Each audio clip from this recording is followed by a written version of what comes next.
कौन सी चीज उसमें? डिवेंचर था ना? हाँ हाँ, कल वाला डिवेंचर ही तो रिवाइज कराना है, आज तो पूरी क्लास में करना ही हुआ है। ओह, ये तो मुझे नहीं पता।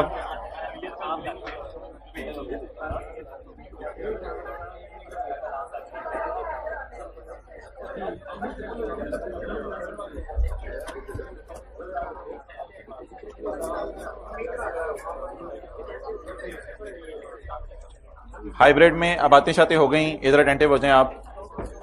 नहीं हुई बातें, चलें फिर भी अटेंटिव हो जाएं, जल्दी करें इधर। IFRS 8 में डिस्क्लोजर्स हैं, आते हैं पेपर में, चेहरा इधर करके देखे जाते हैं। ये सफ़ा भी आपको बांट दिया जाएगा। जनरल इंफॉर्मेशन है 3 किस्म की IFRS 8 में। अभी इधर ही खड़े रहे, बस एक दिन जरा खड़े हो। सेगमेंट एनालिसिस, मैं क्या करूँ? सेगमेंट एनालिसिस में segment profit, liabilities, revenues, depreciation, amortisation, ये सारी चीजें। रिकॉन्सिलिएशन आ जाए, S revenue, profit, segment asset, segment liabilities, every other material item. Measurement में 2-3 चीजें पड़ी थी, ये तरह डिवाइस कर लीजिएगा। और entity wide disclosure, revenue from external customer for each product, revenue from external customer and non current asset of country of domicile and all if material, तो हर कंट्री के लिए अलग अलग। कुछ चीजें ऐसे लिखी जाती हैं कि वो जरा कॉन्सेप्चुअली समझनी आसान होंगी। तो कल वाली डायग्राम को कितने लोगों ने तो नजर मार ली थी जाके? अभी नजर मार लेंगे। कल वाली डायग्राम को कितने लोग आज जाके नजर मार लेंगे? आज जाके नजर मार लीजिएगा। और आज वाली डायग्राम को फिर कल, ये आज वाली को आज ही नजर मार लीजिएगा। Reliance on major customer, if revenue from external customer amount to 10% और मोर ऑफ एक्सटर्नल रेवेन्यू। कहीं कहीं स्टैंडर्ड की इंग्लिश मैंने हल्की सी चेंज की है ताकि कॉन्सेप्ट ज्यादा क्लियर हो। Disclosure will be required. Total revenue from each customer, total revenue देना है, कस्टमर वाइज अलग अलग नहीं देना। And the segments reporting the revenue, और कहां से रेवेन्यू हो रहा है। चपेट यार, टाइम पे आया करो। लेकिन identity of customer is not required. तो ये डिस्क्लोजर देख लेंगे या जेब में डालकर पेपर में ले जाएंगे? देख लेंगे, मरना भी है। अच्छा,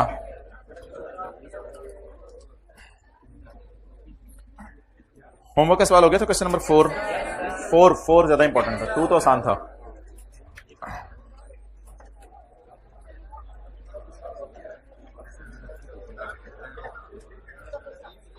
अच्छा जी,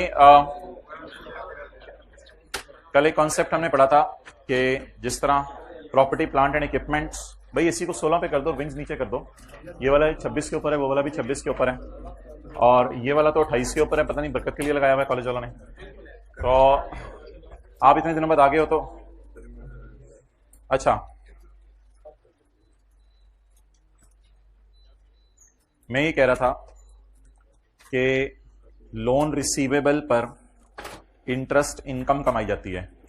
कल वाला सारा सवाल दोबारा करना है हमने। लोन रिसीवेबल पर इंटरेस्ट इनकम कमाई जाती है, पहली बात ये हो गई, और ये मित्र से खत्म हो गई। जब लोन रिसीवेबल पर इंटरेस्ट इनकम कमाई जाती है तो लोन रिसीवेबल का एक और भी नाम है। यार बैठ जाओ भाई उधर, यार बैठ जाओ। अब देखो यार, क्या पहले आने वालों का क्या कसूर है इसमें, मेरा क्या कसूर है? अच्छा, ये विंगर्स भी नीचे करते हैं, सबके विंगर्स पर। तो आप अगर किसी कंपनी के डिबेंचर बाय करें तो ऐसी सूरत में अगर आप पीपीई बाय करें तो यूनिट्स प्रोड्यूस होते हैं। अगर आप जो है वो बायोलॉजिकल एसेट बाय करें तो मिल्क प्रोड्यूस होता है। अगर आप जो है वो डिबेंचर्स बाय करें, इधर ऊपर से आ जाओ, अगर आप डिबेंचर्स बाय करें तो ऐसी सूरत में आपको इंटरेस्ट इनकम मिलेगी। अच्छा,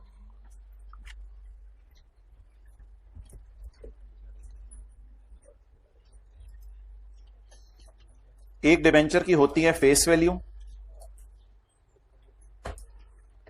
और एक डिबेंचर की होती है परचेज प्राइस। एक डिबेंचर की होती है फेस वैल्यू और एक होती है परचेज प्राइस।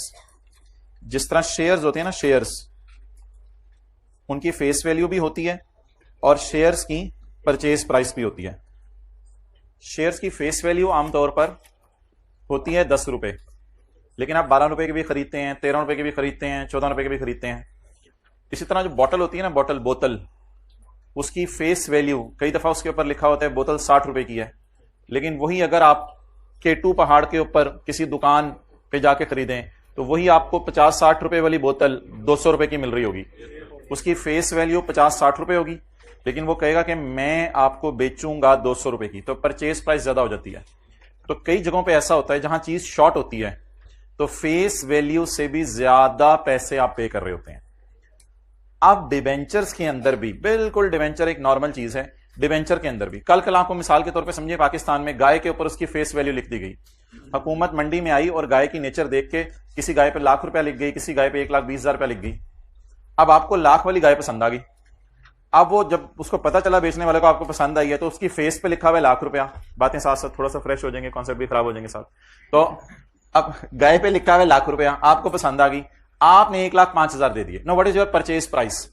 1,05,000। इसी तरह डिवेंचर है। डिवेंचर की एक होती है फेस वैल्यू, एक होती है परचेज प्राइस। जैसे शेयर की फेस वैल्यू ₹10 होती है और आप ₹12 का भी खरीदने को तैयार होते हैं क्योंकि आप सिक्योर इन्वेस्टमेंट खरीद रहे होते हैं।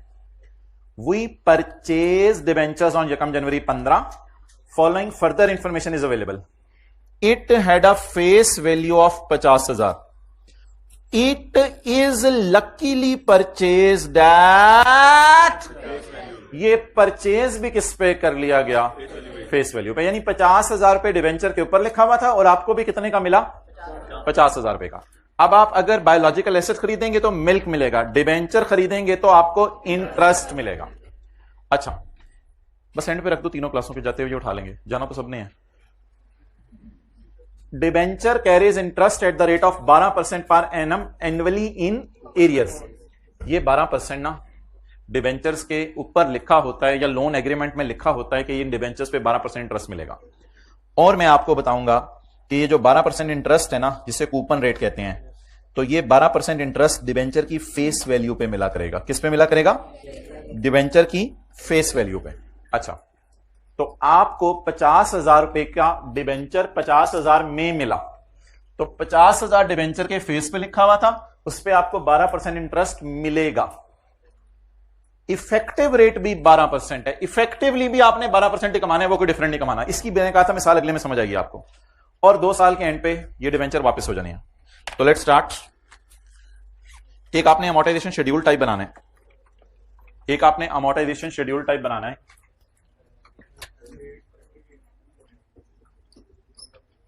डेट,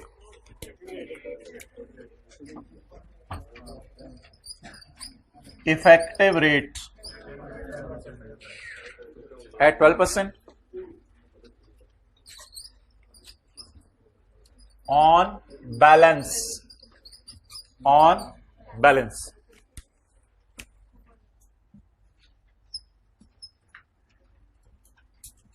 coupon rate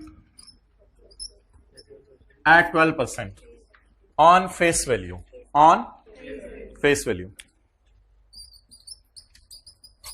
जो डिवेंचर की फेस वैल्यू होगी उसके ऊपर आपको इंटरेस्ट मिलेगा। तो ये आपका होगा कमाया और ये होगा मिला। या कमाया की जगह हमने बना लिखा था, इतना बना, और ये कॉलम होगा बैलेंस का। अच्छा जी, बैलेंस का कॉलम हम स्टार्ट किया करेंगे, आज मैं पूरे फॉर्मेट बना रहा हूं। बैलेंस का कॉलम हम स्टार्ट किया करेंगे purchase price plus transaction cost से। अभी तो ट्रांजैक्शन का सवाल में नहीं है, इसलिए कोई मसला नहीं। बैलेंस का कॉलम हम स्टार्ट किया करेंगे purchase price plus transaction cost से, यानी कितने का डिवेंचर खरीदा और कितने हमारे लॉयर ने जो है वो मांगे पैसे। तो let's start the column of balance. मुझे बता दें डिवेंचर मैंने परचेज कितने का किया? 50,000 रुपए का। Purchase price is 50,000 plus transaction cost is 0। तो जैसे उधर पीवी से शुरू होता था, यहां शुरू होगा purchase price plus transaction cost. मुझे दिन बता दें, यकम जनवरी 15। अब नोट नहीं करना, एक मिनट। 50,000 के बैलेंस पर 12% इंटरेस्ट कमाएं, कैलकुलेट करें। 50,000 जरा 12%, 50,000 जरा 12, 6,000। अब आप ऐसा करें, फेस वैल्यू बताएं कितनी है ऑफ 50,000। फेस वैल्यू 50,000 है। फेस वैल्यू इज दिस, ये 50,000। फेस वैल्यू पर आपको इंटरेस्ट मिलेगा, कमाया डिफरेंट हो सकता है, आपको मिलेगा। बताएं जी, 50,000 रुपया इन्वेस्ट करके आपको कितना इंटरेस्ट मिला? 6,000। आपने डिवेंचर कितने का खरीदा? कितना इंटरेस्ट बना? कितना मिला? कितना अभी तक नहीं मिला? पूरा 50,000 ही आपने लोन दिया हुआ है किसी को अभी तक। तो 50,000 जमा 6 माइनस 6 इज इक्वल टू 50। अब बैलेंस को पकड़ें और ये 12% लगाएं। 31, 12, 16, 6,000। अच्छा, अब 50,000 पर 12% ही आपको मिलेगा। ये कितना हो गया? 6,000। ये आपको इंटरेस्ट मिला। अब आपने जो 50,000 उधार दिया हुआ था, it is redeemed eight face value. यहां भी मसला हो सकता है, it is redeemed eight face value. आपने उधार दिया कितना? 50 का। आपको 6,000 2 साल मिला। अब 50,000 आपने अगले से जाके वापस मांगा, आपको वो वापस मिल गया। 50,000 रिडीम हो गया। 6,000 ये मिला आपको और 50,000 वापस मिला जो आपने उधार दिया हुआ था। आप बता दें टोटल आपको कैश फ्लो कितना हुआ? 56,000। अब लोन रिसीवेबल का बैलेंस 0। अच्छा, अब बस 2 बातें याद रखनी है। There may be difference between purchase price and face value, जैसे कि अगले क्वेश्चन में होगा। दूसरा सवाल मेरा, अगर डिफरेंस आ जाए, परचेज प्राइस से सवाल शुरू करने और इंटरेस्ट 12% किस पे लगाने? इस कॉलम में फेस वैल्यू पे। और ये वाला इंटरेस्ट 12% किस पे लगाने? बैलेंस वाले कॉलम में। और P&L में कौन सा वाला लेके जाने? जो कमाया। अब आप मुझे ये बता दें, लोन देने की एंट्री, इन्वेस्टमेंट इन डिवेंचर डेबिट, कैश क्रेडिट। उस पर इंटरेस्ट कमाने की एंट्री, इन्वेस्टमेंट ग्रो कर गई, investment debit, interest income credit. उस इन्वेस्टमेंट में से पैसे निकलवा लिए, कैश डेबिट, इन्वेस्टमेंट क्रेडिट। फिर दोबारा ग्रो कर गई, बिल्कुल लेट आने पे बैठे, शुक्रिया। Investment debit, interest income credit. और फिर उस पर इंटरेस्ट भी मिला और प्रिंसिपल भी वापस मिला। तो इसकी एंट्री भी वही बन जाएगी, कैश डेबिट, इन्वेस्टमेंट क्रेडिट। अब लोन देने की एंट्री बताएं। लोन देने की, पहला वाला 50,000, इन्वेस्टमेंट डेबिट, कैश क्रेडिट 50,000। साल के एंड पर इंटरेस्ट कितना कमाया? 6,000। Investment debit, interest income credit कितने से? 6,000 से।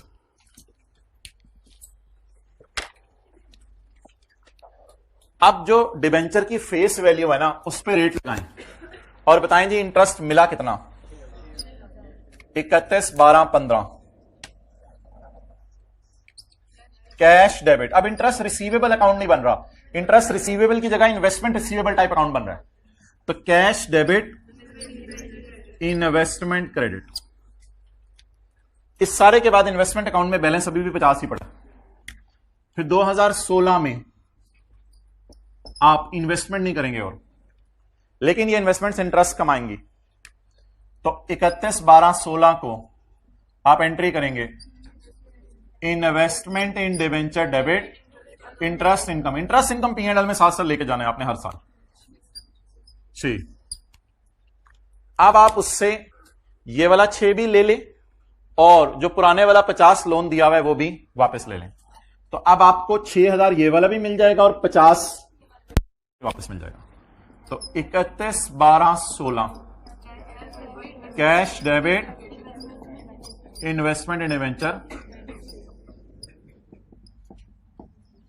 इंटरेस्ट मिला, उधार वापस मिला, उधार दिया, उधार दिया। तो ये 2 साल का लोन अरेंजमेंट था। नोट कर लो।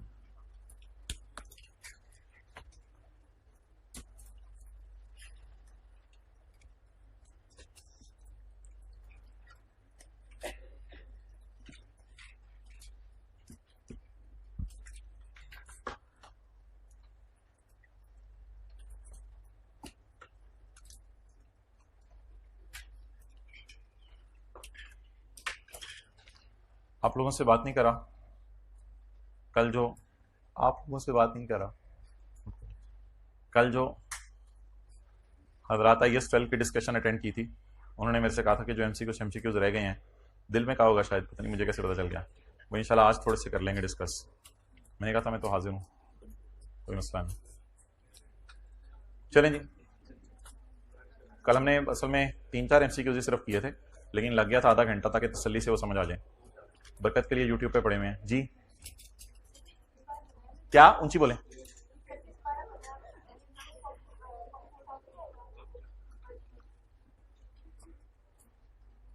यहां पर 50 की इन्वेस्टमेंट की, उस पे 6000 का फल लगा, वो फल उतार लिया, तो इन्वेस्टमेंट अब उसी तरह 50 पे है।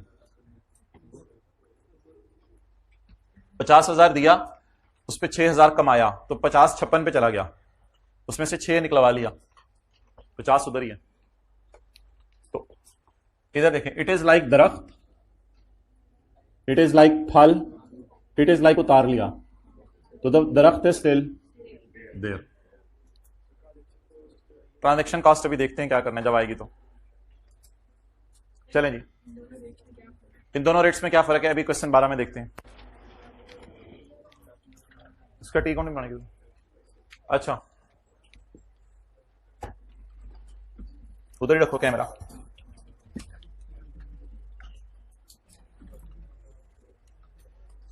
एक फॉर्मेट सा याद करें, डेट,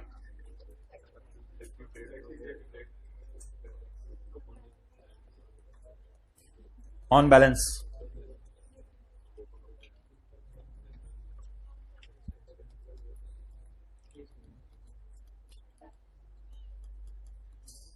फेस वैल्यू में ऊपर लिख देता हूं क्योंकि फेस वैल्यू चेंज नहीं होती, परचेज प्राइस कुछ भी हो सकती है।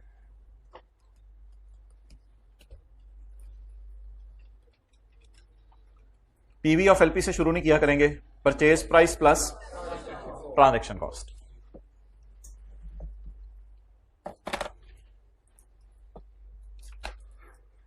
जी कौन से? नहीं नहीं नहीं नहीं, ये तो कहानी हो रहा है आज, इसकी डिस्कशन करेंगे ना। नो, ये है ही कुछ और।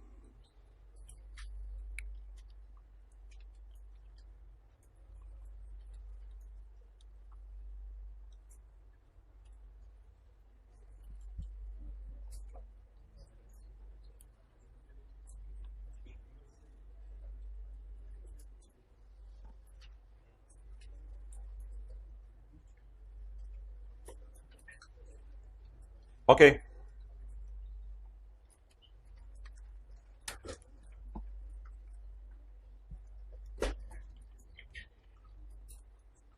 ₹50,000 का आपने उधार दिया,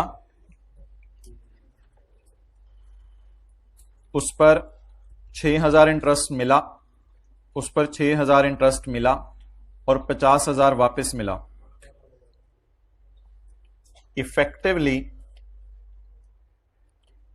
आपने कितना इंटरेस्ट कमाया, ये जरा देखते हैं। इफेक्टिवली आपने कितना इंटरेस्ट कमाया? 12%। अच्छा जी, तो 50,000 अगर आप किसी को उधार दें और 6,000 मिले और एंड पे 50,000 भी वापस मिल जाए, तो it is how it will work.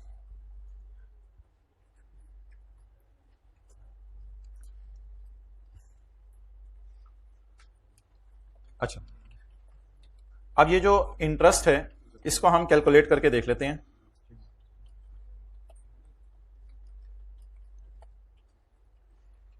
$50,000 एक डिबेंचर की फेस वैल्यू थी, उस 50,000 की फेस वैल्यू पर आपको मिलना था 12%। 50,000 इस डिबेंचर की फेस वैल्यू थी, उसकी फेस वैल्यू पर आपको मिलना था 12%। ये 6,000 फेस वैल्यू पर आपको मिलता है अगर आप अगले बंदे के पास जाएं। आप किसी बंदे के पास गए और किसी बंदे के पास जाके, सवाल तो निकाल लो जहां चल रहा है,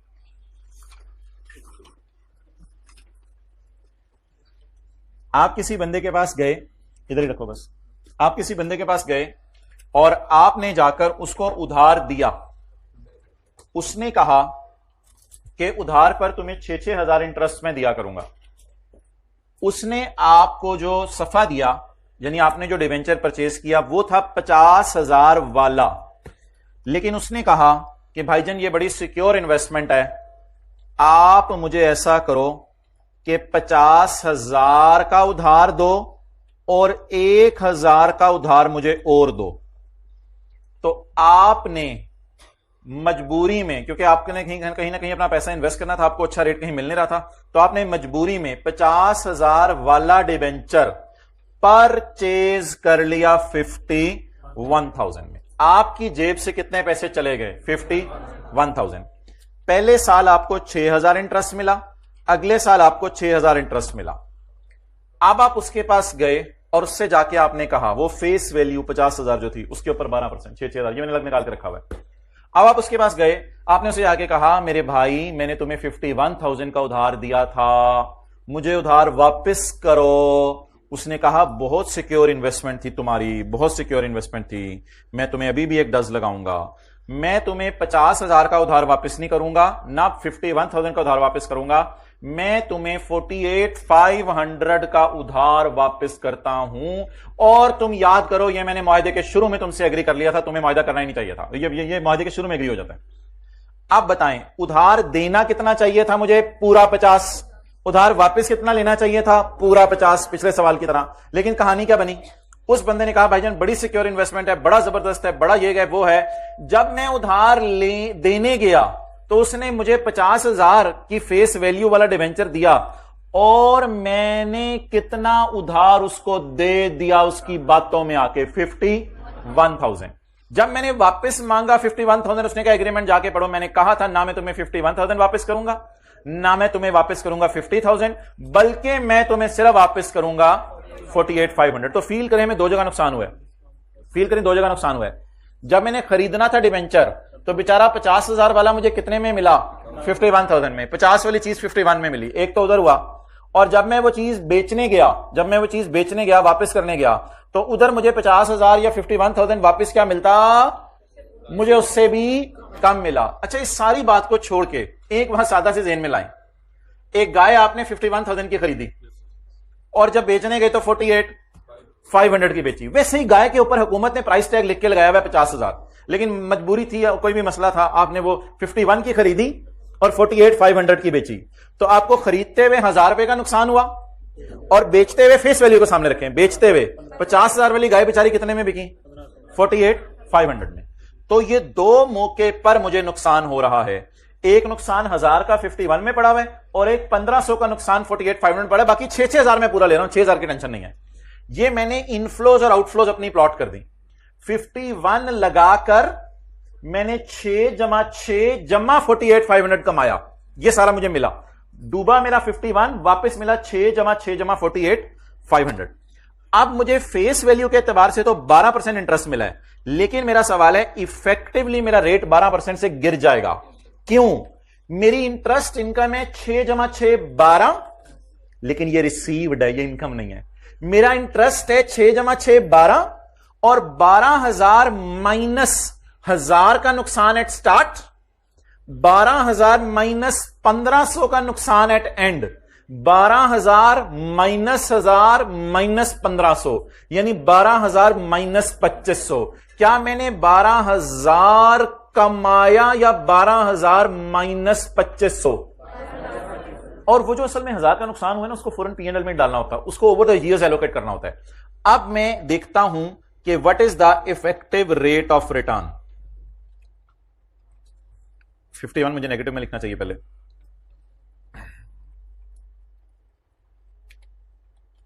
अच्छा जी, इज इक्वल टू, मेरा डूबा कितना? 51, मिला कितना? 6 जमा 6 जमा 48,500।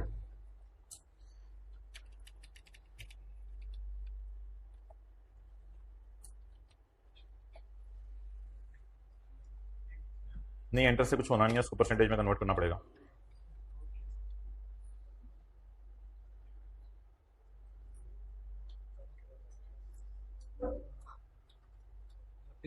$9.4240188826 ये मैंने इंटरेस्ट कमाया, लेकिन मिला कितना?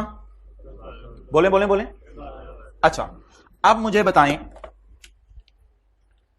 परचेज प्राइस इज 50 और 51, ये 51 इधर आ जाएगा, 50,000 जरा 12%, 6 और 6 इधर आ जाएगा। ये फिगर तो चेंज हो जाएंगी, क्यों? क्योंकि इधर 51,000 है, तो ये फिगर्स क्या हो जाएंगी? चेंज हो जाएंगी, और इन द एंड ये फिगर भी शायद चेंज हो जाएगी। तो अब आप मुझे बताएं इफेक्टिव रेट मैंने किस कॉलम में यूज करना है? यहां पर 9.42% वाला यहां यूज करना है। मेरा रेट 12% से 9.42 पे क्यों चला गया? क्योंकि शुरू में भी 1000 रुपया नुकसान हुआ, एंड पे कितना नुकसान हुआ? 1500 रुपया। ठीक है, असूली तौर पे क्या होना चाहिए था? सारे इधर देखें, असूली तौर पे क्या होना चाहिए था? असूली तौर पे होना चाहिए था मैं 50,000 देता, 6,000 मिलता और 50,000 मिलता। ऐसी सूरत में तो मैं 12,000 कमाता, ऐसी सूरत में तो मैं 12,000 कमाता और मेरा इफेक्टिव रेट भी 12% होता। लेकिन जब मैं उधार देने लगा तो मैंने उधार कितना दिया? 1000 का नुकसान इधर हुआ। जब मैं उधार वापस मांगा तो मैंने कहा 51 दे, उसने कहा चपेड़ दूं साथ। उसने कहा एग्रीमेंट में मैंने लिखवाया था कि तुझे वापस करूंगा कितना? This is my cash flow. तो उधार कितना दिया? 51। कितना नॉर्मल से ज्यादा दिया? 1000 का नुकसान ये हुआ, 6,000 का फायदा ये हुआ, 12,000 का फायदा, 1,000 का नुकसान। और उधार वापस में मांगने गया, मैंने कहा 50,000 उधार है, 50,000 ही वापस कर दो। उसने कहा 50,000 नहीं, सिर्फ तुम्हें कितना वापस करूंगा? 48,500। नो, अब अकाउंटेंट्स ये कहते हैं 1000 का ये नुकसान, 6,000 का ये फायदा और 1500 का ये नुकसान, इनको नेट ऑफ करके देखो what is the effective earning. तुम्हारी इफेक्टिव अर्निंग कितनी है? तो मेरी इफेक्टिव अर्निंग 12% से गिरकर, लेकिन अगर कहानी को डिफरेंट होती ना, मैं बड़ा मजबूत होता और मैं उसको देता ही सिर्फ 49, और मैं इधर भी उसकी जान लेता और मैं उसे 52,000 वापस लेता, फिर इंशाल्लाह कोई सवाल हम किसी दिन क्लास में करेंगे, फिर मैं 12% नहीं कमा रहा हूंगा, फिर मैं 12% से भी ज्यादा कमा रहा हूंगा। लेकिन वो डिफरेंट स्टोरी है, आसान सी स्टोरी वो भी होगी। अच्छा, आपको पेपर में रेट गिवन होंगे, आपको दोनों रेट गिवन होंगे, आपको कूपन रेट भी गिवन होगा और इफेक्टिव रेट भी गिवन होगा। चलें जी, अब असल में सवाल करने का मजा आने और फॉर्मेट का भी फायदा होगा। सवाल शुरू करते ही हम 3 चीजें लिख लिया करेंगे। जी भाई, कूपन रेट फेस वैल्यू पे लगेगा, multiplied by 12%। Effective rate balance अभी मैं लगाऊंगा, सब करूंगा। सवाल शुरू करने से पहले आपने मुझे 3 चीजें बतानी है। गाय के चमड़े पे क्या लिखा है? गाय के ऊपर क्या लिखा है? आपने कितने की खरीदी और किस्मत हमारी रिडेम्पशन कितने में हुई। ये 3 वैल्यूज लेकर सवाल शुरू किया करना है, फिर जाके वहां पे पोस्ट करनी है फिगर्स। आप जरा लफ्ज पढ़ते जाइएगा। वी परचेज डिबेंचर्स ऑन 1 जनवरी 15। हमने कोई चीज परचेज की 1 जनवरी 15 को। Following information, it had a face value, ओहो 11वां सवाल में पढ़ा हूं, मादरत। We purchase the debenture on 1 January 15। Following further, it had a face value of, it is purchase at महंगा। ओए, चीज महंगी मिल जाए तो खतरे की बात है। It is purchase at premium of, जरा 50,000 में डालें 2% ऑफ 50,000। इसका मतलब है वो इन्वेस्टमेंट बहुत सिक्योर थी, तो मैं ज्यादा पैसे देने को भी तैयार हो गया। We purchase it at face value, we purchase it at महंगी price, that is, so what is my cash outflow? 51,000। उधार के डॉक्यूमेंट पे क्या लिखा है? 50। मैंने मजबूरी में, मेरा पैसे और की इन्वेस्टमेंट कहीं हो नहीं रही थी, सारा मुल्क डूब रहा था, तो मैंने इसको 50 की बजाय कितना उधार दे दिया? 51। It carries annual interest at the rate of 12% annually in arrears. Coupon rate, coupon rate हमेशा किस पे लगेगा? At face value. The effective interest rate is 9.424%। Investment वापस हो जाएंगी एट अ डिस्काउंट ऑफ 3%। ये डिस्काउंट भी लिखें, फेस वैल्यू पे लगाना है।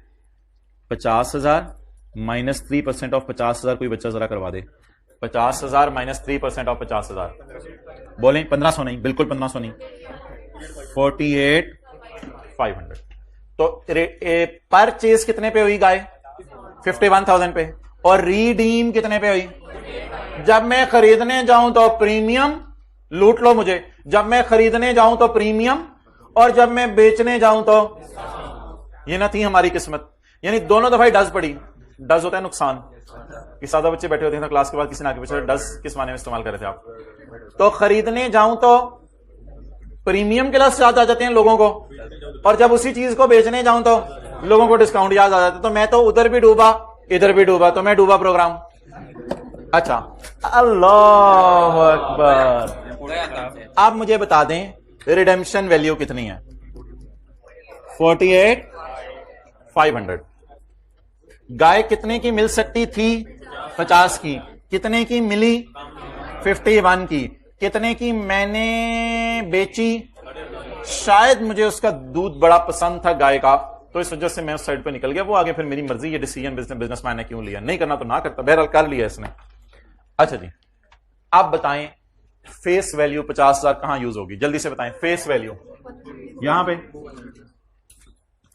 परचेज प्राइस, परचेज प्राइस यहां यूज होगी। उधार वापस मिला, वापस मिला 48,500, 6,000 भी मिलेगा और 48,500 भी मिलेगा। चलें आप भी इसी तरह करके ना अपने हाथ से, ये बिल्कुल सही है। इसमें सिर्फ इफेक्टिव रेट मुझे अपडेट करवा दें।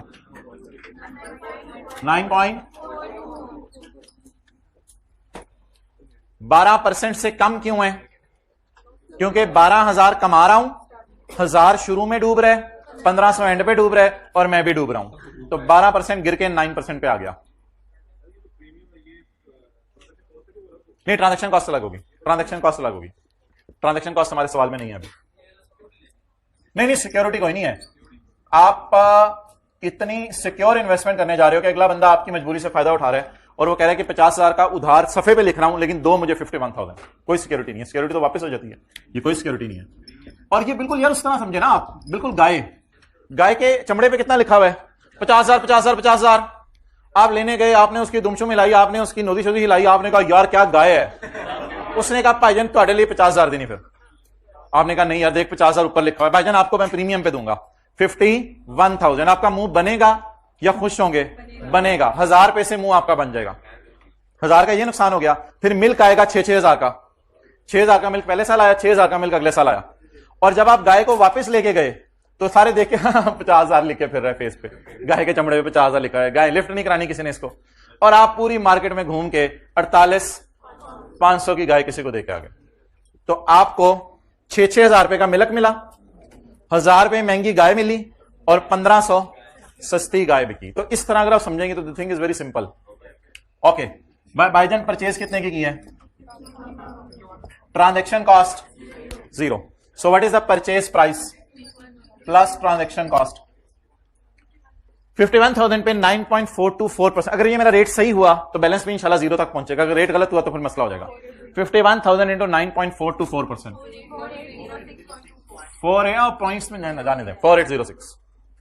अच्छा जी, अब मुझे बताएं इंटरेस्ट, गाय इंशाल्लाह उसी तरह दूध देगी, गाय को नहीं टेंशन के 51 और 48,500 की क्या है। गाय कहेगी I am ready to give you milk at the same 50,000 पे 12%, 6,000 मिल्क वही ले लो मेरे से, मिल्क की टेंशन नहीं है। गाय को क्या फर्क पड़ना है? 50,000 जरा 12%, वो उसी तरह रखें आप। 6,000। अब एक अजीब सी फिगर आएगी बैलेंस में, वो बताएं। 1194 मैं नहीं मानता, बाकी लोग जरा बताएं कोई। 51,000 प्लस 4806 माइनस 6,000, 49,806। अच्छा जी, अब इस फिगर के ऊपर कोई अच्छा बच्चा 9.424% लगाए।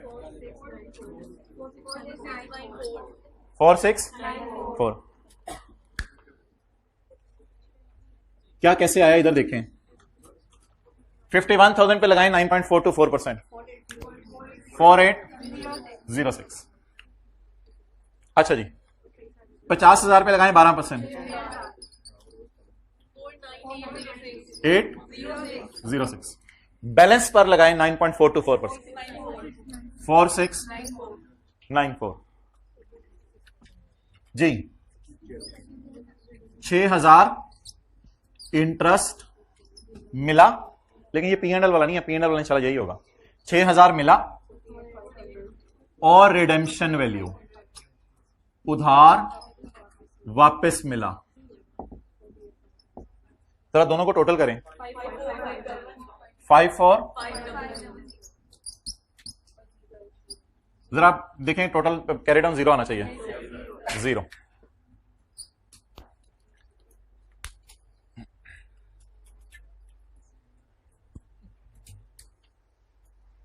अच्छा,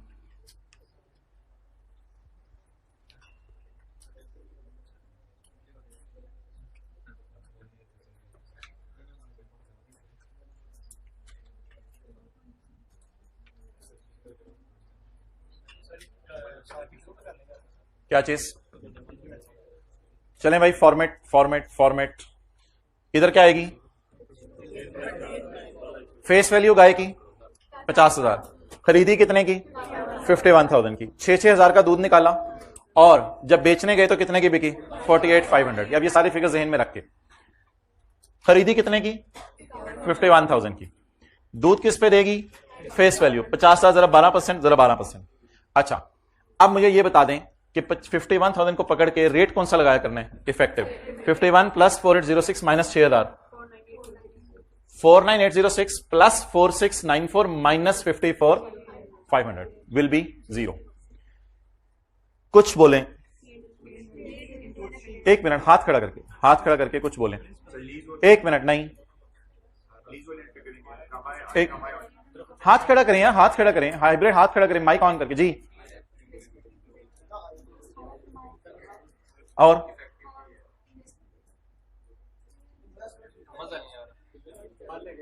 हाँ, हाथ खड़ा करें, मिडल में जाएगा। हाइब्रिड माइक पकड़े।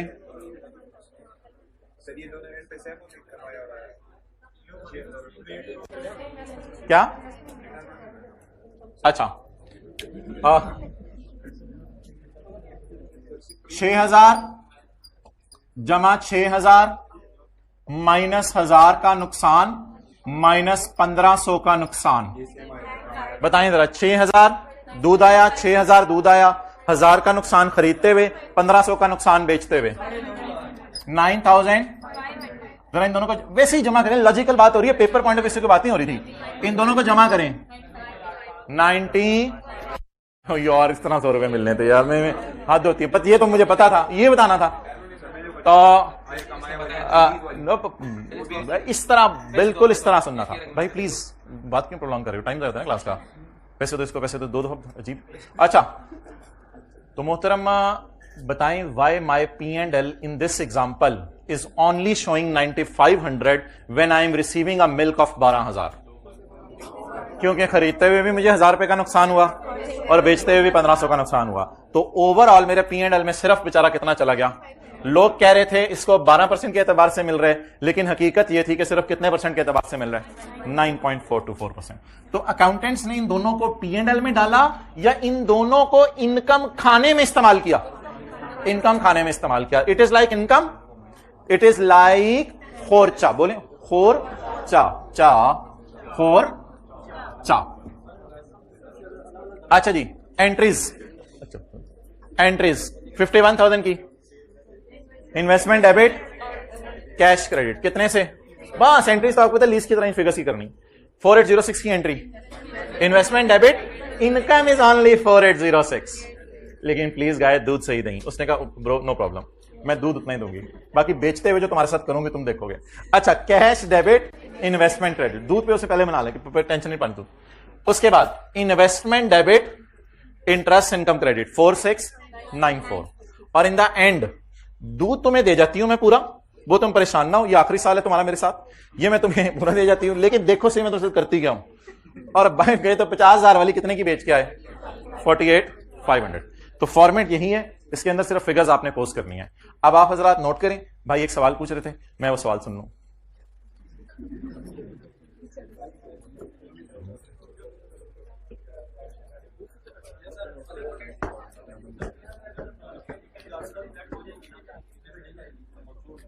हर साल कितनी डालनी है वो मुश्किल हो जाएगा ना, वो तो कैलकुलेशन के लिए इफेक्टिव रेट निकालना पड़ेगा।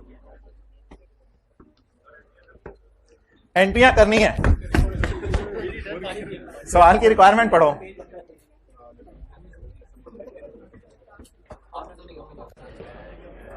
तो इधर उधर की ना बात कर, तू बता तेरा कल का दिन कैसा गुजरा।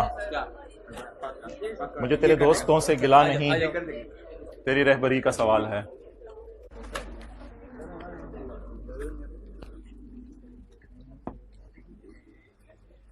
चलिए एंट्रीज करते हैं जी। 2015 बोलें जी।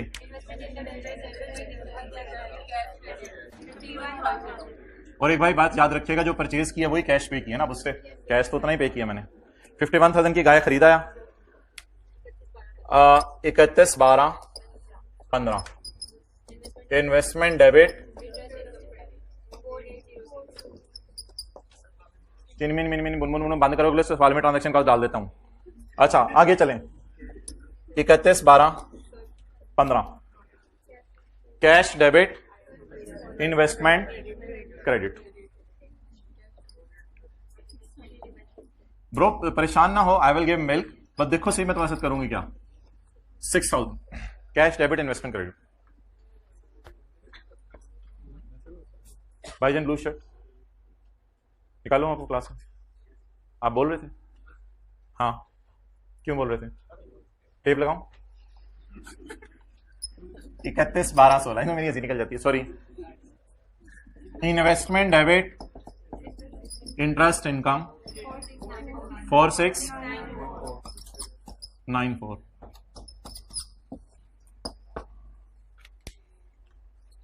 जी।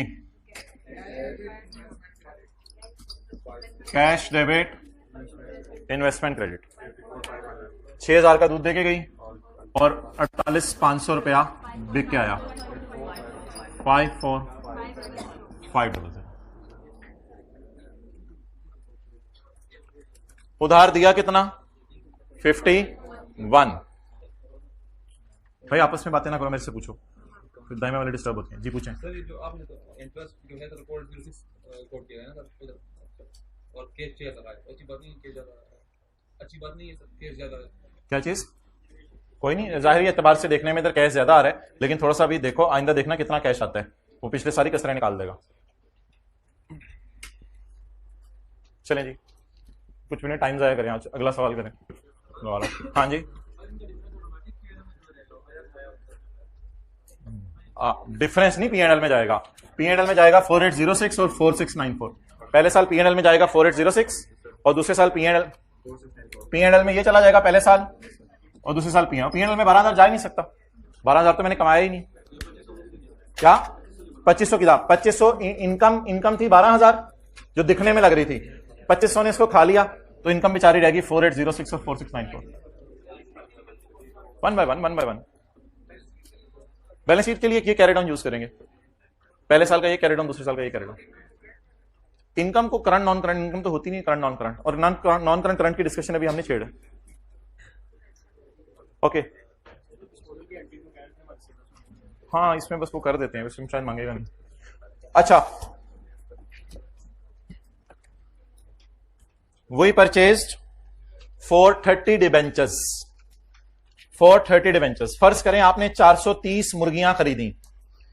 एक मुर्गी 100 रुपए पे, मुर्गी के चमड़े पे लिखा हुआ था 100 रुपए। बोले, मुर्गी के चमड़े पे लिखा हुआ था 100 रुपए। मुझे 3 फिगर्स बताएं, फेस वैल्यू जरा निकलवा दें साथ साथ ही।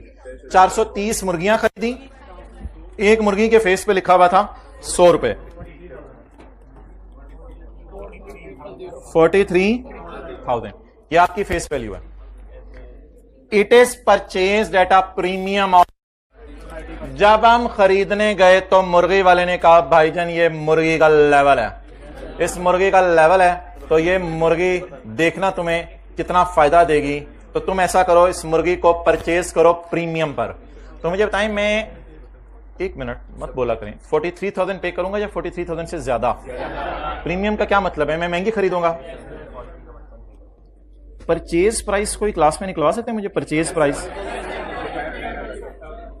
जमा, ये इंटरेस्ट वगैरह नहीं है, ये महंगी चीज बाजार में बिक रही है। 30% ऑफ 55 अच्छा जी, मुझे ये लग रहा है कि मुर्गी पे लिखा हुआ था चमड़े पे 100 रुपया और मैंने एक मुर्गी 130 रुपए की खरीदी है, यही लग रहा है ना। मुर्गी चमड़े पे लिखा था 100 रुपया, मैंने एक मुर्गी 130 की खरीदी है। Transaction cost is 2000। Transaction cost is, broker ने 2000 रुपए हमसे मांगे हैं, उसने कैसे जबरदस्त मुर्गियां तुम्हें दिलवाई हैं, 2000 रुपया तुम मुझे दो, ठीक है, ये ट्रांजैक्शन कॉस्ट है, परचेज प्राइस के अलावा है। Next, it carries interest at the rate of 0%। मुर्गी ने कहा भाईजान अंडे नहीं, बस मुर्गी ने कहा जी अंडे कोई नहीं अब अंडे उंडे कोई नहीं, आप खड़े हो पीछे चले जाए, मुझे एक एक करके भेजना पड़ेगा। अच्छा, मुर्गी ने कहा भाईजान अंडे उंडे कोई नहीं, ठीक है, तो इंटरेस्ट 0%। तू मोबाइल चो काट ले, कुछ करने रहे। अच्छा, तो 0% इंटरेस्ट है, बिल्कुल 0% इंटरेस्ट वाली चीजें भी होती हैं बाजार में। अब देखते हैं आगे कहानी क्या है। Tenure is 3 years।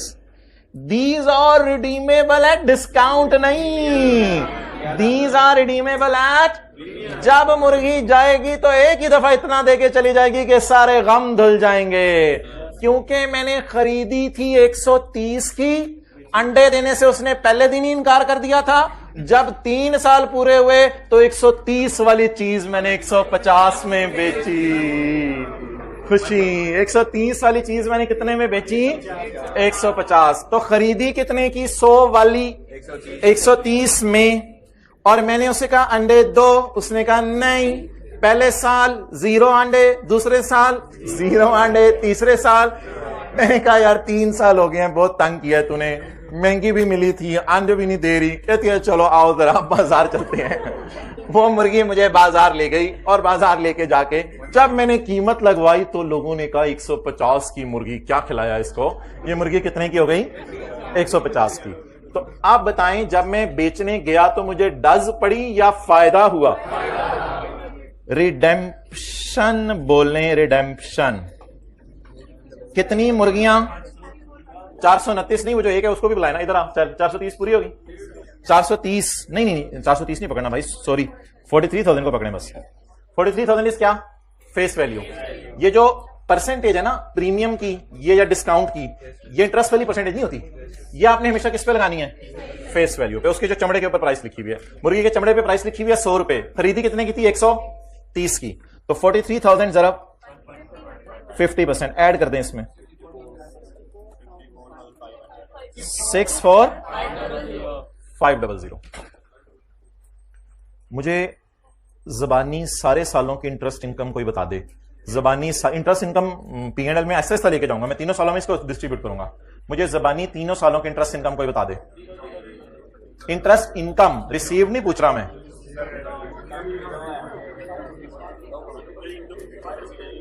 चलें अभी कैलकुलेट कर लेते हैं, देखते हैं इंटरेस्ट कमाया या नहीं कमाया। मैं आपको परसेंटेज में निकाल देता हूं। चलो बच्चों सुनो कहानी, बताएं जी। मुर्गी 1 मिनट यार, ये ना 2 फिगर्स में साइड में निकाल रख लूं। 43,000 वाली मुर्गी मुझे अंडा नहीं देगी, मल्टीप्लाइड बाय 0%, ये कूपन रेट हो गया। 43,000 वाली मुर्गी मुझे अंडा नहीं देगी, 43,000 वाली मुर्गियां मुझे अंडा नहीं देंगे। अच्छा जी, 40 इधर प्लॉट करना होता है आउटफ्लो और इधर इनफ्लो। 43,000 वाली मुर्गी मैंने 55,900 में खरीदी और 2,000 ट्रांजैक्शन कॉस्ट पे की। 55,900 में 43,000 वाली मुर्गियां खरीदी और मैंने 2,000 रुपए, नहीं दोनों को मैंने नेगेटिव में शो करना है, दोनों मेरी जेब से जा रहे हैं। तो मैंने मुर्गी वाले को 43,000 दिए होंगे या 55,900? 55,900 मैंने उससे पकड़ाए मुर्गियों के, क्योंकि मुझे 130 में महंगी पे मिल रही हैं, और साथ मैंने अपने ब्रोकर को 2,000 पे साइड पे होकर पकड़ा दिए। तो मेरा आउटफ्लो हो गया ये purchase price plus transaction cost. आंडा दो नहीं दूंगी, आंडा दो नहीं। अच्छा, कंट्रोल शिफ्ट प्लस होता है, कंट्रोल प्लस होता है, शिफ्ट प्लस एंटायर हो। अच्छा, तीसरा साल उसने कहा नो अंडा, चल चल चल निकल। इसको बेच दिया हमने, कितने का बेच दिया? 64,500 का बेच दिया। एंटर। मुझे तो ये इन्वेस्टमेंट काफी अच्छी लग रही है कि आपने 57,900 इन्वेस्ट करके और रिसीव किया है 64,500। तो ये मेरे ख्याल से तो एक अच्छी इन्वेस्टमेंट है। देखिए जरा आप लोग, पसंद करेंगे ऐसी इन्वेस्टमेंट? नहीं पसंद करेंगे ऐसी इन्वेस्टमेंट। यार जो 3 साल बाद आने तो है ना, एक बंदे के पास 57 करोड़ है, 3 साल बाद वो 64 करोड़ में बदल जाएगी। मिसाल दे रहा हूं, जी बोंगी सी बातें करें नहीं तो चुपे। 1 रुपया भी ऊपर होता तो अकाउंटिंग की क्लास में तो ये प्रॉफिट ही है ना। इधर 57,900 होता है, इधर 57,901 होता, प्रॉफिट ही है ना। अच्छा जी, आप बताएं जी, मुझे बताएं कितनी मैंने इन्वेस्टमेंट की? 7,900। उस 57,900 का ब्रेकअप बताएं। 55,900 की मुर्गियां खरीदी हैं और 200 अपने ब्रोकर को पे किए हैं। उसके बदले मुझे पहले साल अंडे नहीं मिले, दूसरे साल अंडे नहीं मिले, तीसरे साल अंडे नहीं मिले, अंडे मेरी किस्मत में नहीं थे। अब मुझे सिर्फ मिला क्या? 64,500 मुर्गियां सही तो लेवल की थी, दे के चलेगी, इज इक्वल टू छुपा हुआ इंटरेस्ट रेट।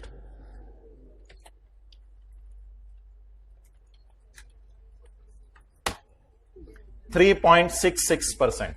ये छुपा हुआ इंटरेस्ट रेट है जो मैंने कमाया है। मुझे हर साल मिलेगा नहीं, मुझे पता है। मिलेगा कब? एंड पे पता नहीं किस नाम से मिलेगा, वो जिस मर्जी नाम से मिले, लेकिन मैंने हर साल तकरीबन कितना कमा लिया? 3.66%। आप जरा ये देखें, सवाल में ही वैसे दिया होगा, the effective interest rate is 3.6638%। Now I am giving you 1 minute to complete the amortization schedule. Data आपके सामने है। परचेज प्राइस में किसे डालना है? ट्रांजेक्शन कॉस्ट को। ट्रांजेक्शन कॉस्ट आ जाओ भाई, हाँ दूसरा पार्ट बना दो, आ जाओ भाई आगे।